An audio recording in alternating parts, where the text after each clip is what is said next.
Hey guys, what's going on? Welcome back. Today we are going to be doing a complete breakdown of the Imperial Trooper faction. We're going to be talking about the different characters, their kits, how to mod them properly, the Zeta abilities and which ones are necessary, which ones you can skip on. Also talking about their viability and all the different modes like Arena, Galactic War, Territory Battles, pretty much everywhere. And also what kind of leadership abilities you can use to pair up with them. This is going to be a complete guide to your Imperial Troopers pretty much. And, you know, they've been a lot more popular lately because of Night Sisters and the Arena meta, and also because you need them for your Dark Side territory battles, and they make for a fantastic territory battle team anyways. So, big thank you to the Empire Discord server for helping me with asking or answering some questions that I had about Imperial Troopers. They had some art over there they let me use for this video, so big thank you to them. Also, big thank you to Coleman over in Dark Lords for sending me some footage that I still had from my Colonel Stark review, and also AT1977 for also giving me some footage as well. So big thank you to everybody who chipped in with footage and artwork and everything else for making this video. So let's go ahead, get into their kits, and then we'll just go on from there and talk about mods and abilities and everything else. Now, for your Imperial Trooper faction, you have a total of 7 characters currently, and there are 2 support characters, 3 attacker class characters, and 2 tank class characters. Your support characters are General Veers and Colonel Stark. These 2 characters either buff up the Imperial Troopers or gain bonus abilities based on how many Imperial Troopers are around them. Your attackers are Death Trooper, Snow Trooper, and Magma Trooper. There are some synergies between them, but there is some outside synergy, especially with Death Trooper, who has synergy with Director Krennic, which we'll go into later. And then finally, you have your 2 tanks, Shore Trooper and Stormtrooper. They're 2 very different tanks, and we'll talk about that more as we go into their kit. But first up, let's look at the kits for General Veers and Colonel Stark first. Looking at Veers first, on the left, his basic attack gives speed up to him and a random Imperial Trooper ally. His special ability, Ruthless Assault, deals AoE damage to the opposing team, also calls Imperial Trooper allies to assist.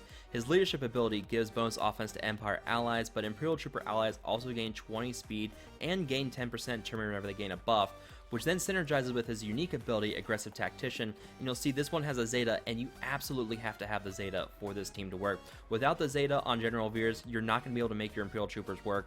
So if you want your Imperial Troopers to work, you have to get the Zeta right away. There's no ifs, ands, or buts about it. Get it.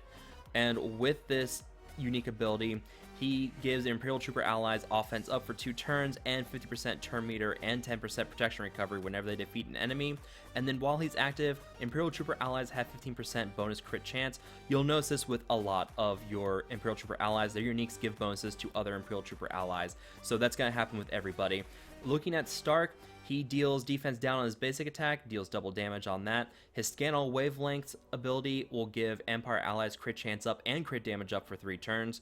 His Blizzard 4 Barrage will deal AoE damage to the opposing team, dispels buffs on the main target, and then also deals more damage or reduces the cooldowns if he's surrounded by Imperial Trooper allies.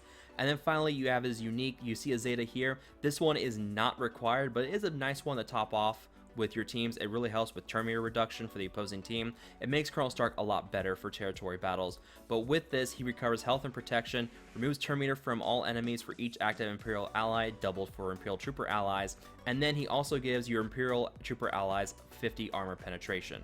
Moving on to Shore Trooper and Stormtrooper. On the left, you have Stormtrooper. His basic attack has a high damage variance, and it is guaranteed to expose if it does not score a critical hit or if the attack is evaded, and that expose cannot be resisted. His taunt is called Stormtrooper Bravado. Taunts for 3 turns, gives Empire allies defense up, and in addition, he removes 10% turn meter from each enemy whenever he is damaged while he is taunting. And then finally, you have his unique Wall of Stormtroopers. He gains 40% defense for each living Empire ally and 40% offense for each defeated Empire ally. The Zeta gives him the 40% bonus offense. That is not something you really want to invest in. I do not like this Zeta at all. And then while he is active, your Imperial Trooper allies have 30% bonus defense. Moving on to Shore Trooper, his basic attack gives crit chance down to the enemy. He can taunt on regroup. He heals your allies and also gives them crit hit immunity. Pretty interesting taunt variation between the 2 characters. And then whenever he loses the buff, it reduces the cooldown of his taunt by 1, and his taunt starts out with a 4-turn cooldown. And then finally, you have his unique Stand Guard. At the start of each encounter, he's taunts, so he comes in with a pre-taunt. And then whenever an Empire unit uses a special ability, if he is taunting, they gain turn meter and Shore Trooper recovers max health. And then while he is active, all Imperial Trooper allies have 10% bonus max health. Moving on to Magma Trooper and Snow Trooper, Magma Trooper's basic attack deals 2 hits and also deals 20% less damage on the second attack. His AoE ability will deal damage to the opposing team, also has a pretty hefty chance to remove turn meter, and his attack ignores armor. And then his unique ability, he has 30% bonus tenacity, and the first time he resists a detrimental effect or suffers a debuff each turn, he gains 70% turn meter. And then he also gives Imperial Trooper allies 30% bonus tenacity. For Snow Trooper, his basic attack can deal ability block to the target enemy, his AoE attack deals physical damage and also reduces the cooldown of this ability by 1 for each critical hit that he scores, and it starts out with a 4-turn cooldown.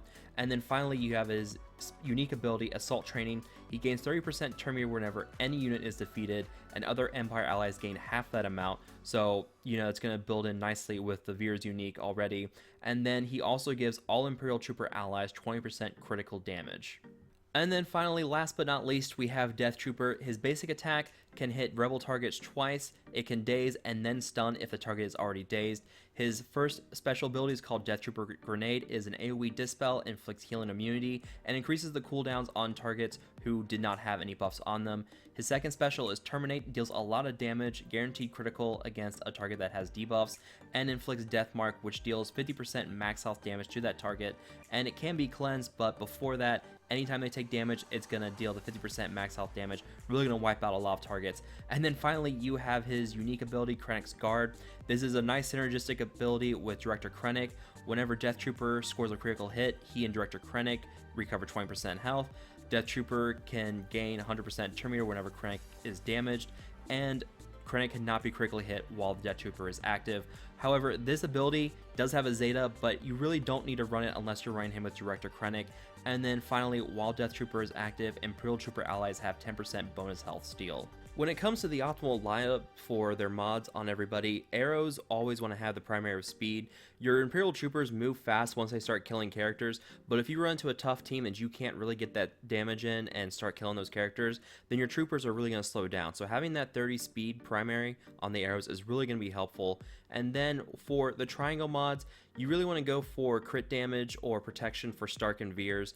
This really helps to increase their damage, but also really helps with their survivability. Both those characters are pretty squishy on their own, so getting some bonus protection on the primary will be helpful. And then for their cross potency, protection, or offense, again, it's what you're looking for. For arena, you're probably going to want to have a little bit more survivability, but for something like territory battles, potency or offense will probably work better for you. For your attackers, you will have speed on their arrows too. Offense could help on Snow Trooper since he moves so fast anyways. The crit damage, of course, is what you want since you do want to maximize their damage, so go for the crit damage primary. And then offense or protection for their cross mods. Potency on Death Trooper and Magma Trooper will help with their debuffing, but really your choices will mostly come down to what you're looking for. If you want to get those debuffs to stick, then stack potency, but if you're looking for more damage, stack offense, or if you're looking for more survivability, go for protection. For your tanks, speed on their arrows, you're probably wondering why not protection. This is something I asked too. And what happens here is the faster your tanks go, the more often they can taunt. And the more often they taunt, the more they protect your other vulnerable characters, especially like Colonel Stark and General Veer, since they're both so squishy. So getting those fast taunts in and making sure they're constantly taunting is great for those two characters. Protection or defense on their triangle mods, and then protection or health. But also you could go for potency on Stormtrooper's Cross to help with the turn meter removal for when he's taunting. So there are some pretty different flexible mod sets you're going for, but the primary set for your tanks and for your support characters is always going to be speed, and you do want to have primary set of crit chance and crit damage on your damage dealers. But beyond that, it's more for what you're going for and what you're looking to have for your lineup. When it comes to choosing the lead that you want for your Imperial Trooper team, the one I recommend the most is Grand Admiral Thrawn. There's a lot of bonuses that come in with his leadership ability. You also have General Veers, obviously, and if you're wondering about all the protection regeneration and the turn meter boost and the offense up, that's all through Veers' unique, not his leader. So if all you have to do is have General Veers in the party, and you'll get all those bonuses, and that's the beautiful thing of your Imperial Trooper team. In terms of other leads, you have Grand Moff Tarkin with his 30 speed bonus. There's also the exposed chance. It doesn't really work that well. You do have Director Krennic with the bonus crit chance and with the protection regeneration, but again, you already have that with Colonel Stark and General Veers. So those are two other leads that kind of work, but they're nowhere near as good as your Grand Admiral Thrawn or your General Veers leads. Other leaderships like Darth Vader, Palpatine, Gar Saxon. They're okay again, but again, not really the best that you could be going for your Imperial Troopers. So look at using General Veers or Grand Admiral Thrawn for the lead for your Imperial Trooper teams. Now, for Arena, the optimal team that I have seen from experience and talked to other people with is a Grand Admiral Thrawn lead with General Veers, Death Trooper, Shore Trooper, and Stormtrooper. This is a very, very tanky defensive lineup. You have two different taunts. Shore Trooper and Stormtrooper are basically offsetting with their taunts. Shore Trooper is constantly healing. Grand Admiral Thrawn gives the lead for the cleanse. And then General Veers and Death Trooper both bring those synergies to the table as well. Death Trooper is going to be your main damage dealer. He can terminate, he can daze, stun, you name it, he can do it. AoE dispel and increase the cooldowns for enemies. So really, this team has it all, and it's a really solid lineup. In fact, it's really good for defense. It's a troublesome team to fight on defense sometimes, and it's actually really solid too for your 9 sister teams that have General Kenobi in the mix. And for Arena, outside of that, your Imperial Troopers are solid for one major team, and that is Night Sisters. In fact, next time you fight a Night Sister team with Imperial Troopers, I recommend you turn on the music, because there's a little special clip that plays once you start playing against the Night Sister team with your Imperial Troopers.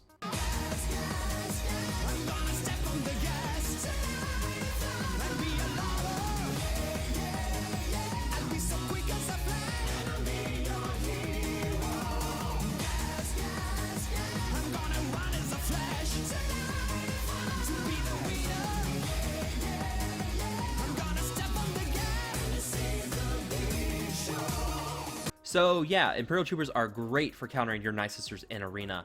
If you are looking to make them a worthwhile team for Arena, don't worry, they're not just for Night Sisters. They can defeat other teams too. They can defeat Titans, plenty of other teams. They will have some struggles with Jedi Ray, but then again, Jedi Ray is a nasty team on defense anyways, so it's not to be unexpected.